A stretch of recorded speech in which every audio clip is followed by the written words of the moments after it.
Assalamualaikum warahmatullahi wabarakatuh. Alhamdulillahirrabbilalamin. Allahumma salli ala sayyidina Muhammadin wa ala ali sayyidina Muhammad. Mengucapkan syukur alhamdulillah kepada Allah, kita harus membaca alhamdulillahirabbil ala kulli hal. Menikmatin, bersyukur kepada Allah Ta'ala. Pada hari ini kita dikumpulkan oleh Allah Subhanahu wa Ta'ala di tempat majelis taklim ini, majelis zikir ini. Tak lain kita adalah untuk berzikir dan bersalawat kepada Kanjeng Nabi Muhammad sallallahu alaihi wasallam.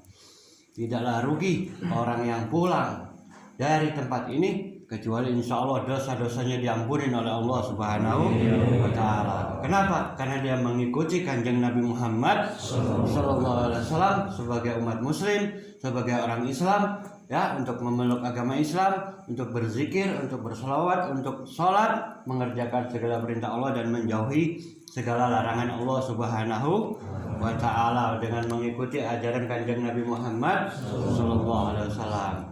Bapak-bapak sadayana yang Habib hormati, khususnya Ustaz Abdul Jalil, ya, alhamdulillahirabbil.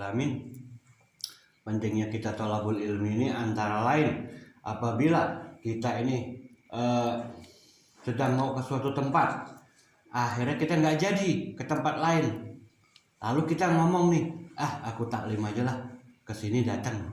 Nah, misalnya ini faedah salah satu taklim atau thalabul ilmi. Maka saat kita belok ke majelis taklim, maka itu kita Allah selamatkan diri kita daripada kehancuran, daripada kecelakaan. Nah, itu seandainya kita terus ke tempat lain, kita nggak belok ke majelis taklim, kita bisa mengalami kecelakaan. Itu salah satu faedah daripada kita taklim atau thalabul ilmi ini. Itu kita bersyukur. Apalagi kedua, cahaya.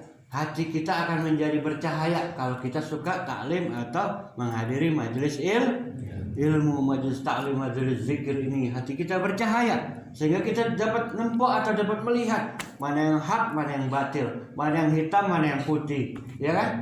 Nah, yang nggak punya kerjaan, yang ruwet pikirannya, Allah bukakan nanti, Allah kasih terang benderang. Gara-gara kita suka taklim, mengikuti ajaran Nabi Muhammad sallallahu alaihi wasallam. Nah, kita di sini taklim, kita zikir, sholawat, itu adalah juga untuk menghancurkan ego atau hawa nafsu yang ada pada diri kita, sehingga kita tidak menurutin hawa nafsu yang jorek, yang buruk, sehingga kita selalu mengikuti akal sehat kita, hati sanubari kita untuk selalu cinta kepada Allah Ta'ala dan Nabi Muhammad sallallahu alaihi wasallam. Ya, pentingnya thalabul ilmi. Dan thalabul ilmi ini atau menuntut ilmu ini tidak akan bisa masuk ke dalam hati kecuali hati itu harus bersih. Harus bersih, ya. Nah, bersihnya hati ini dengan apa? Dengan adab atau akhlak mulia. Al-adab fawqal ilmi. Ya, adab atau akhlak ini di atasnya ilmu.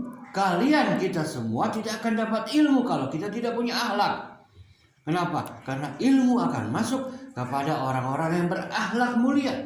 Contoh Nabi Muhammad SAW, beliau dalam hadis mengatakan, innama bu'istu liutamima makarimal akhlak. Tidaklah aku diutus kecuali untuk menyempurnakan akhlak yang mulia. Jadi karena akhlak kita ini zaman dahulu kala juga zaman jahiliyah, ya, kata Jalil tadi di Arab sana, ya, itu diperbaikin apa oleh Nabi? Akhlak. Sampai sekarang ini kita disuruh Nabi Muhammad SAW memperbaiki akhlak dengan apa? Dengan thalabul ilmi ini, agar kita akhlak kita menjadi baik, ya, agar bagus, menjadi akhlak kita ini bagus, maka ilmu masuk gampang ke dalam diri kita dan perubahan-perubahan hidup kita maka akan tercapai bagus. Nah, ada pertanyaan, kenapa orang yang sholat kok kadang-kadang selesai sholat, keluar dari sholat tetap berbuat buruk? Nah, kenapa hal itu bisa terjadi? Karena ilmunya belum masuk ke dalam hatinya. Kalau hatinya udah terisi oleh cahaya ilmu dari Allah Ta'ala, maka setiap dia hadir majelis taklim, dia habis sholat, dia akan berubah akhlaknya menjadi mulia. Misal yang dulunya suka datang ke masjid pakai sandal jorek, pulang pakai sandal bagus, ya kan?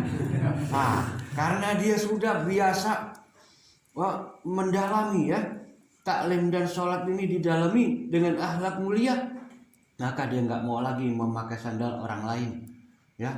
Terus mengambil bukan hak milik kita. Dia sholat tiap hari, Allahu Akbar, ya, Allahu Akbar, sholat tiap hari. Tetapi keluar dari masjid, wah nggak ada orang, ngambil dompet orang, ngambil apa orang ya. Terus nggak berhasil dalam pekerjaannya, dia pergi ke dukun, minta ke dukun, padahal dia sholat tiap hari. Kenapa? Hal itu karena dirinya tidak masuk ilmu ke dalam hatinya, karena nggak punya akhlak mulia. Maka pentingnya akhlak mulia ini.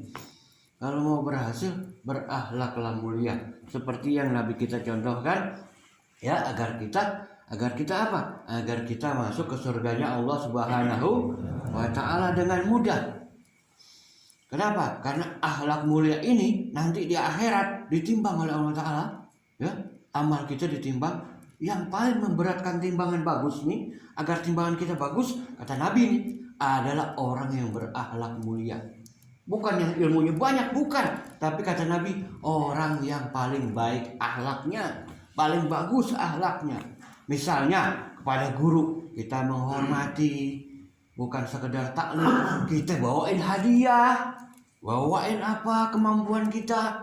Yang nggak mampu beri tenaga, yang nggak mampu beri doa, ya kan? Nah, terus kepada tetangga baik, misalnya minjem piring, sendok, balikin, jangan disimpan wae, nggak dibalikin. Yang remaja minjem buku, jangan langsung, oh dia nggak ingat, disimpan bukunya, diambil milik orang lain, jangan. Terus itu akhlak itu dijaga. Nah, apabila kita menjaganya bagus, insya Allah niscaya ilmu itu gampang masuk ke dalam diri kita. Itu saja menurut Habib.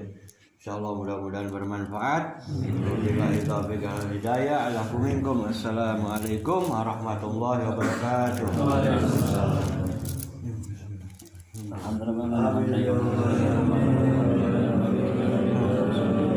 Amin.